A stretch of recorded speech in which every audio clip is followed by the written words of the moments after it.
Potato, potato, potato. Okay, I'm done.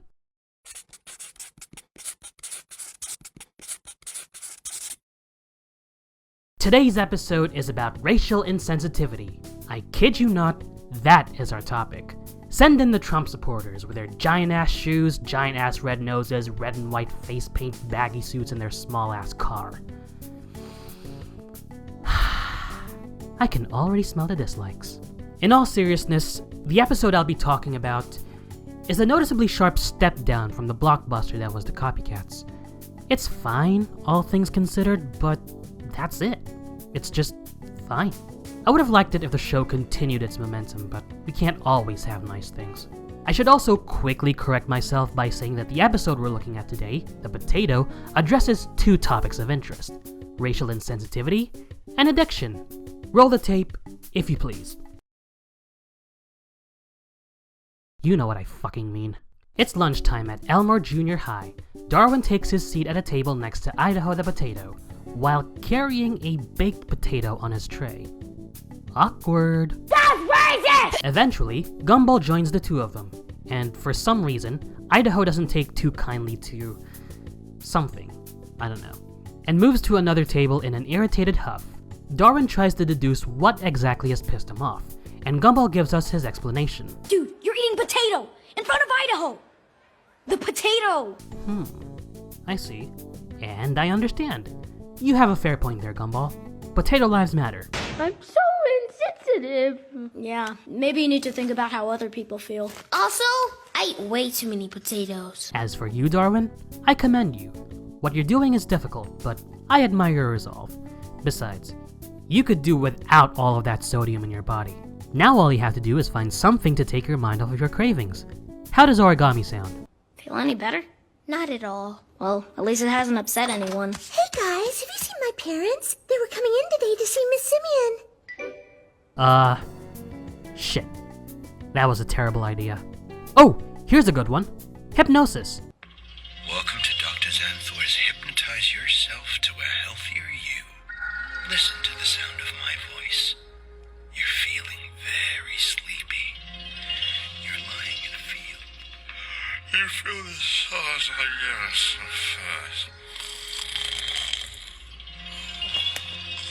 fast. Should have told him to trust in me. When that also doesn't work, in comes Sarah, who, after eavesdropping on the two of them, has already come up with a solution. She even goes so far as to refer to herself as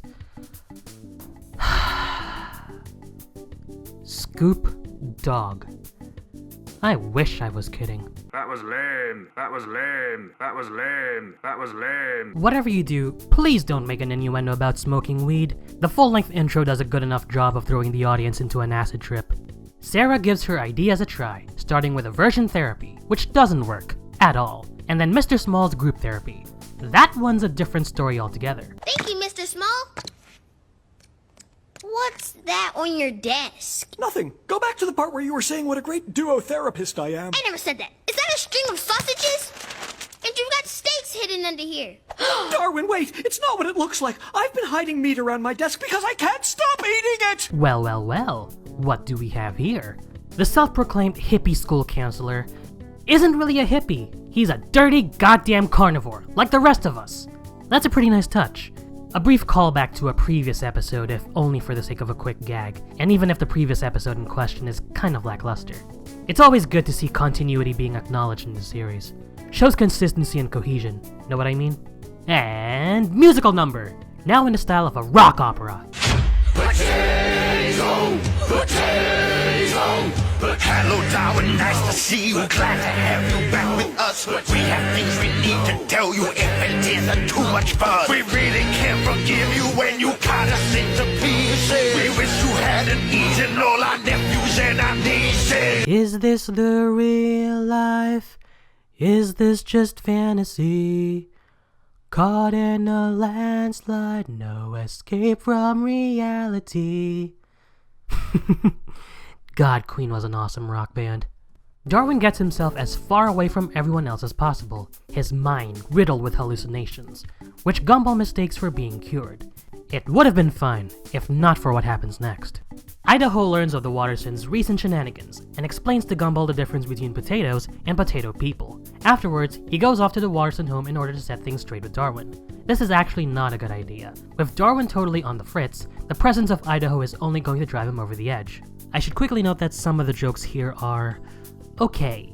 Like when the camera closes up on Gumball's face and he says his thoughts out loud rather than in his head. If I have a serious expression and nod really slowly, it'll look like I'm listening to every word she's saying. Now, Gumball, What? you do realize you said all of that out loud. Quick, think of a good excuse. And that! You'll learn to live with it, Sarah.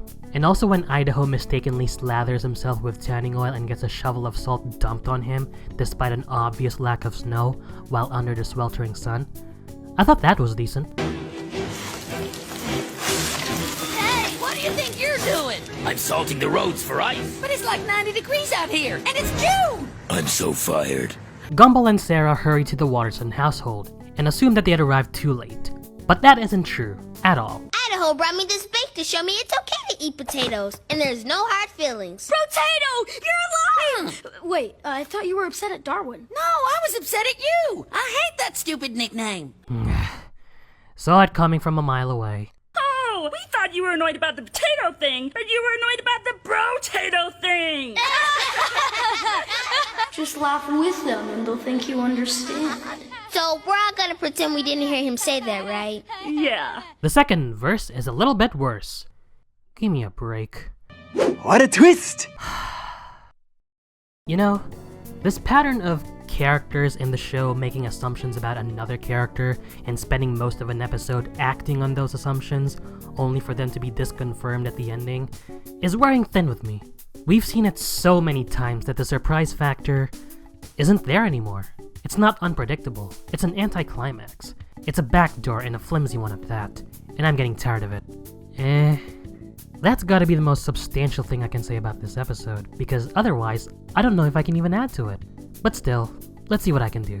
I consider this episode to be The Roots on reverse. A promising premise that didn't go anywhere as opposed to a premise that couldn't have gone anywhere. And while The Roots had its top-notch humor going for it, the Potatoes' humor just happens. Even its best jokes barely keep it afloat. Now don't get me wrong, the things to do with your hands joke was a good kind of sneaky, and the origami bit where Darwin folds up Terry's parents was also well done. But they weren't as outrageous as the jokes from The Roots, and it isn't helped by the lack of any real weight to the conflict. I like the discourse that the episode was trying to encourage. Racism and drug addiction. Even if in theory these two don't mesh together, it could still have worked with better execution. These are subject matters that are begging for a proper depiction, especially given what Gumball can do and has done with such timely subject matters. What we saw from this episode was underwhelming. It could have shown us how severe Darwin's addiction to potatoes is, and what sort of adverse side effects it's having, both on him and on his peers. On the other hand, it could have also done something with Idaho by having him feel genuine unease. His discomfort amongst his classmates as they all eat these potato-based foods could lend itself to many awkward and hilarious moments, which Gumball does exceptionally well. But, beggars can't be choosers and shit. Or, and this is just me speculating here, it could have just gone with one subject matter, rather than try to cram both of them together. That way it feels more focused, more cohesive. As I said, racism and drug addiction, they don't gel together naturally. And thinking about it now, even with the writer's best efforts, they might not have gelled together, period. Wait a minute, what the hell am I doing? I'm supposed to be saving that for a later episode. Jeez, Martin, what are you doing? Get your shit together! Get it all together and put it in a backpack! All your shit, so it's together! I'd also like to point out that Ben Beauclair does not have a writing credit in this episode. The second time he hasn't had a hand in writing for the show, the first being The Vacation back in season 3. And the lack of contribution from him definitely shows. But this doesn't really make any sense, because it's been shown in The Vacation that the series can do just fine when Ben isn't writing for it. I don't know what happened this time. I honest to God don't. And it makes me a bit weary about what could happen if the series were to continue after Ben leaves at the end of season 6. What does that bring my score for The Potato to? A 2.5 out of 5. An average score for a Gumball episode? It just needed more. It just needed a reason for us to care. The jokes, as fine as they were, can only do so much for this middling episode. Well, would you look at that? It looks like I don't always have positive things to say about this show, and I love it to death. It's baffling, I know, but it does happen, even to the best of them.